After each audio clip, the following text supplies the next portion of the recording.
Soprod et la RTI vous présentent en partenariat avec le 179, votre conseiller client de la CIE, 2 minutes pour comprendre.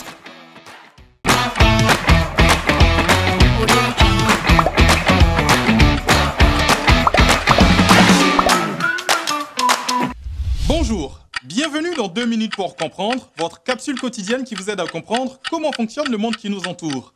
Aujourd'hui, je vais vous parler des muscles. Sans eux, nous ne serions pas grand-chose. Ils constituent environ 40% du poids de notre corps. Les muscles sont des structures de l'organisme capables de se contracter et de produire un mouvement. Les muscles ont des formes variables selon les mouvements qu'ils sont censés faire. Ils peuvent être circulaires comme ceux autour des yeux, plats comme ceux du ventre, ou fusiformes comme la plupart des muscles de nos bras et jambes. Leurs insertions sur les os par les tendons peuvent être uniques ou multiples. Le corps humain compte ainsi 656 muscles.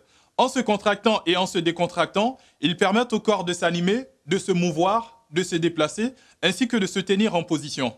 On distingue 3 types de muscles. Les muscles striés, ils relient les os et les articulations pour permettre au corps de se mouvoir.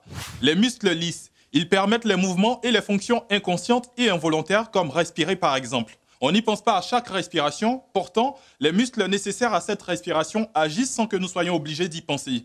Le muscle cardiaque, il permet au cœur de propulser le sang à travers le corps. Les muscles sont principalement constitués de protéines.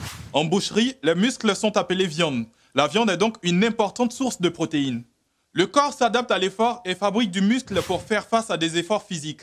En cessant le sport, les muscles diminuent de taille, le muscle s'habituant dans les deux sens. Lorsqu'une blessure oblige à immobiliser une partie du corps, une fracture par exemple, le muscle qui ne fonctionne plus diminue beaucoup de taille. Il est nécessaire lorsqu'on enlève un plâtre de faire une rééducation qui est la musculation du muscle qui a diminué de taille. Le muscle le plus volumineux et le plus puissant, c'est le grand fessier qui permet l'extension de la cuisse. Et le plus petit, c'est le muscle stapédien qui permet d'actionner l'étrier, un petit os situé dans l'oreille moyenne.